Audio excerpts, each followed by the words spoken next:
बच्चों कल आप लोग को जो बताया था emphatic with do does did, आपने समझ लिया है? Yes sir. कोई दिक्कत नहीं ना? No sir. चलिए उसको और थोड़ा हल्के में आपको बताता हूँ, बहुत इजी तरीके से आपको बताता हूँ। एम्फैटिक विद डू डज डिड, आपके एग्जाम आने वाले हैं ना? Yes sir. इस एग्जाम में इससे सवाल रहते हैं, एम्फैटिक विद डू डज डिड से सवाल रहते हैं। और भी आप जब आगे जाओगे तो इसको आपको पढ़ना ही पड़ेगा, तो इसलिए इसको बहुत आसानी से इसको समझना चाहिए, ठीक है? चलिए कल मैंने आपको बताया था कि कैसे चेंज करते हैं, लेकिन उसको थोड़ा सा और शॉर्ट कर दिया मैंने, आपको एक साथ आपको बताने का प्रयास कर रहा हूँ। एम्फैटिक विद डू डज डिड कल मैंने आपको एम्फैटिक के बारे में बता दिया था, कोई दिक्कत? No sir. ठीक है, अब देखिए emphatic with do does did में हम लोग दो टेंसेस की बात करेंगे, प्रेजेंट इंडेफिनिट टेंस और past indefinite tense. Present indefinite tense और पास्ट इंडेफिनिट टेंस, इन दो टेंसेस के हम लोग जिक्र करेंगे emphatic with do does did. मैंने आपको बताया था कि डू और डज ये प्रेजेंट टेंस को रिलेट करता है और डिड किसको रिलेट करता है?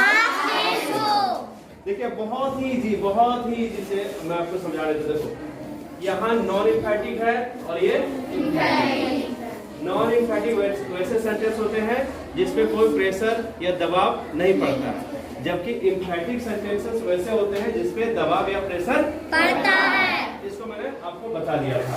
यहाँ पर भी देखें पास्ट इंडेफिनिट टेंस के नॉन एम्फैटिक और एम्फैटिक सेंटेंसेस कैसे करने हैं।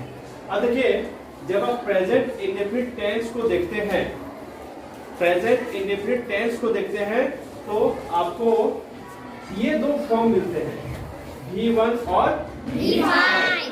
V1 क्या है? ये वर्ब का मूल रूप है जिससे दूसरा रूप बनता है। जैसे खेलना का क्या होता है? प्ले। दौड़ना का क्या होता है? रन। तो ये मेन फॉर्म है, ठीक है, रूट वर्ड है। ये V1 जो है ये रूट वर्ड है और V5 है जिसमें कि S या ES लगा रखता है। अब सीधा सा समझो, यदि सेंटेंस में V1 रहे तो V1 के आगे क्या लगाना है? डू। और उसके बाद V1 को लिख देना है। और यदि सेंटेंस में V5 रहे तो डज। उसके बाद V1। अब देखो यहाँ कंफ्यूजन आपको होगी कि यहाँ V5 है, यहाँ V1 कैसे करेंगे? भाई V5 होता है SES जिसमें लगा रहता है वो, अब V1 करना है तो उसे SES को क्या करना है? हटा देना है। समझ गए बात को? Yes sir. देखिए आप ही लोग बनाइएगा, कुछ सेंटेंस में आपको देता हूँ।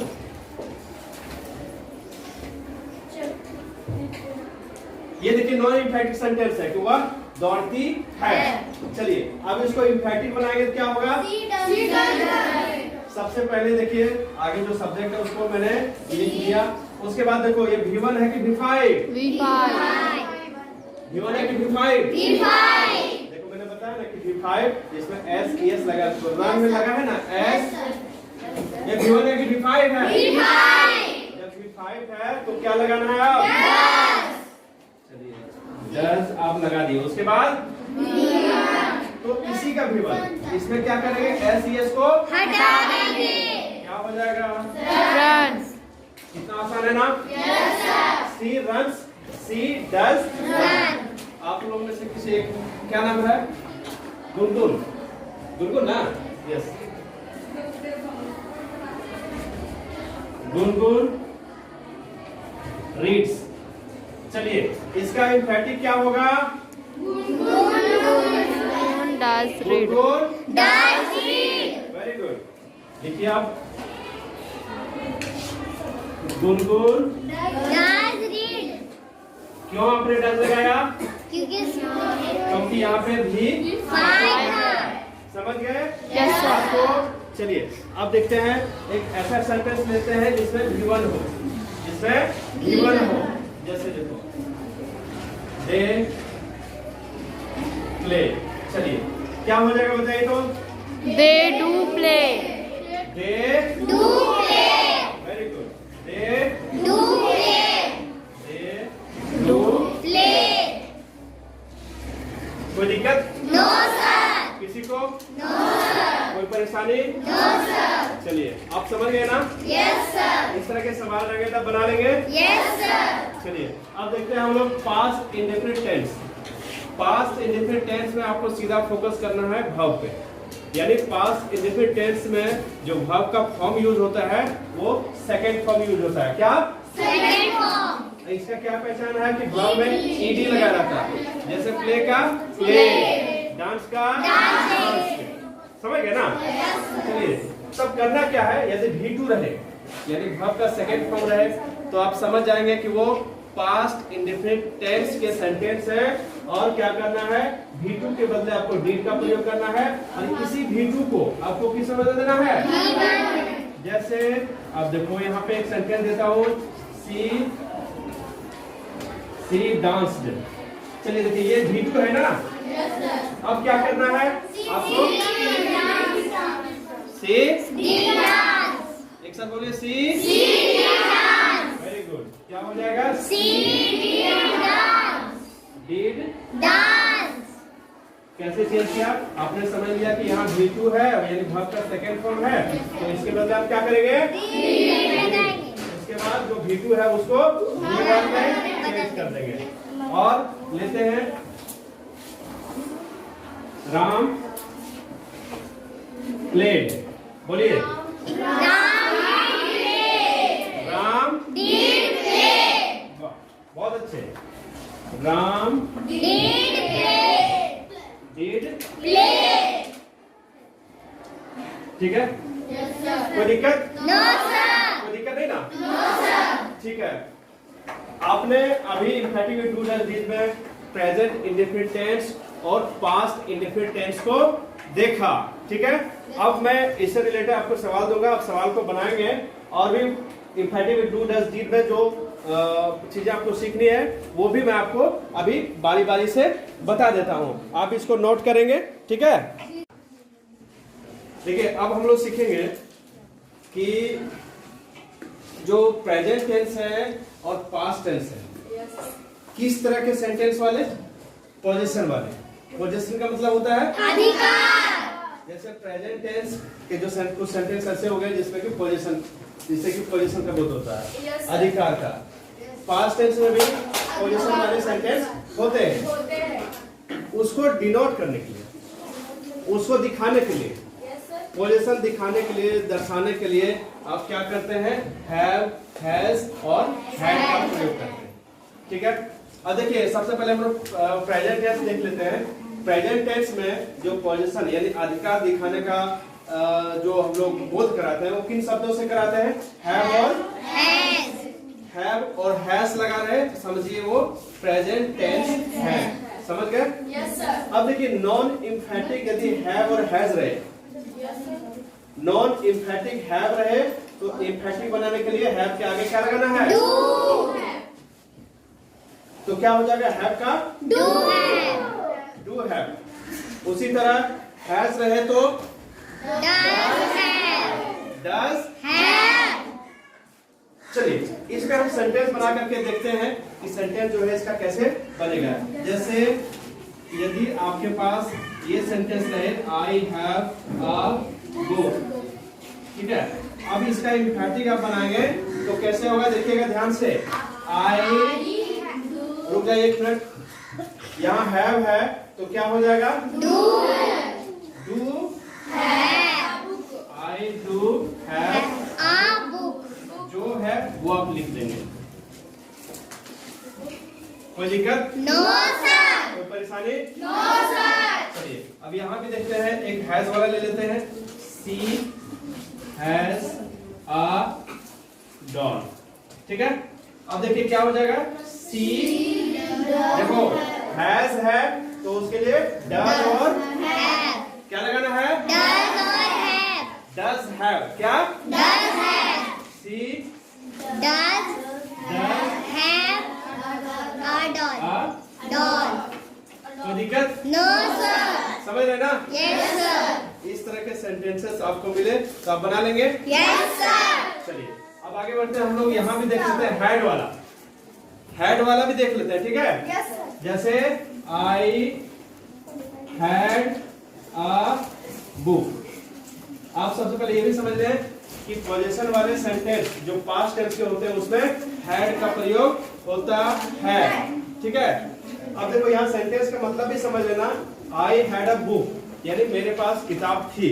तो अधिकार का बोध कैसे होता है कि जिस मेरे पास किताब थी तो मतलब उस किताब पे किसका अधिकार है? मेरा। यहाँ पे देखो आई हैव अ बुक, मेरे पास किताब है तो उस किताब पे किसका अधिकार है? मेरा। यहाँ पे देखिए सी हैज अ डॉल, उसके पास एक गुड़िया है तो जो डॉल उसके पास है उस पे किसका अधिकार है? इसका? इसका? जिसके पास वो गुड़िया है उसी का अधिकार है ना? आपके पास कलम है तो उस कलम पे किसका अधिकार है? मेरा। तो अधिकार दिखाना ही पोजेशन कहलाता है और किस तरह से प्रयोग होता है ये आप देख सकते हैं। ये उसी तरह यहाँ पे आई हैड अ बुक यानी मेरे पास किताब थी तो उस किताब पे किसका? राम का हक था? रहीम का हक था? फलाना का था? खिलाना का था? नहीं ना। किसका था? मेरा। तो क्या हो जाएगा? आई के बाद क्या लगेगा? डी। इसके बाद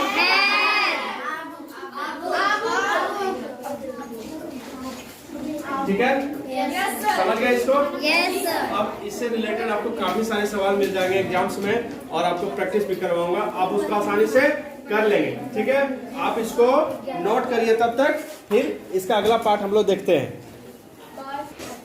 देखिए अब हम लोग देखेंगे कि इम्पैरेटिव विथ डू डज डिड में एक और पार्ट हम लोग को देखना है, इम्पेरेटिव सेंटेंसेस।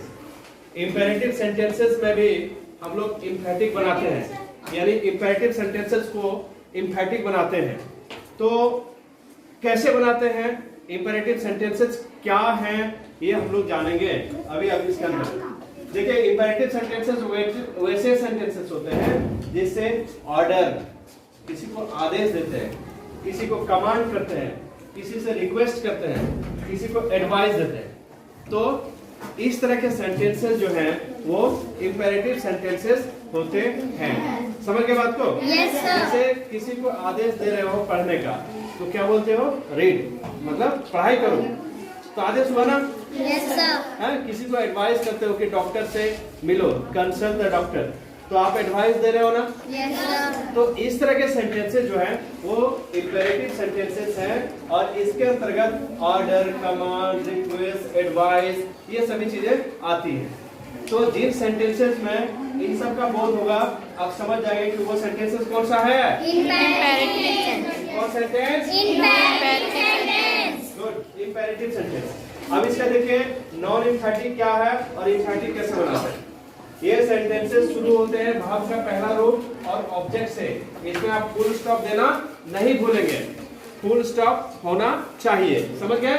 Yes, हो सकता है कि ऑब्जेक्ट हो भी या ऑब्जेक्ट ना नहीं हो। समझ गए?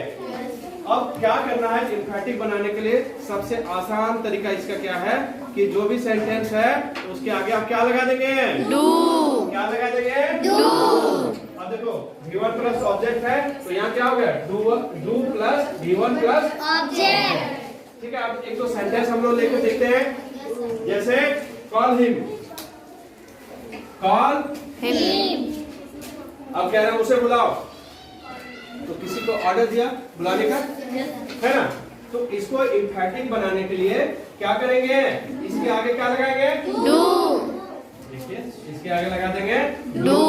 अब जो है उसको आप लिख देंगे, do call him. Do call him. अब किसी को, जैसे मैं आपको ऑर्डर करता हूँ, रेड पढ़ो, तो देखो रीड फुल स्टॉप दे दिया। Yes, अब देखो sir. यहाँ पे कोई ऑब्जेक्ट है क्या? No sir. लेकिन यह एक सेंटेंस है। Yes, किस तरह का सेंटेंस है? कौन सा सेंटेंस? इम्पेरेटिव। यहाँ फुल स्टॉप पड़ा है, ये सेंटेंस है। तो रीड का क्या हो जाएगा? Do read. Good, do read. कोई दिक्कत? परेशानी? समस्या? नहीं ना? कितना इजी है ना इसको समझना? अब इससे रिलेटेड जितने भी पॉइंट्स मैंने बताए सबसे रिलेटेड सवाल आप बुक से भी देख सकते हैं या क्लास में भी आपको दिया जाएगा सेट के लिए, प्रैक्टिस के लिए। और हाँ, आपके एग्जाम्स नजदीक हैं तो इसकी तैयारियां जरूर से जरूर करेंगे, अच्छे से देखेंगे। चलिए ठीक है, हम लोग मिलते हैं नेक्स्ट क्लास में। चलिए।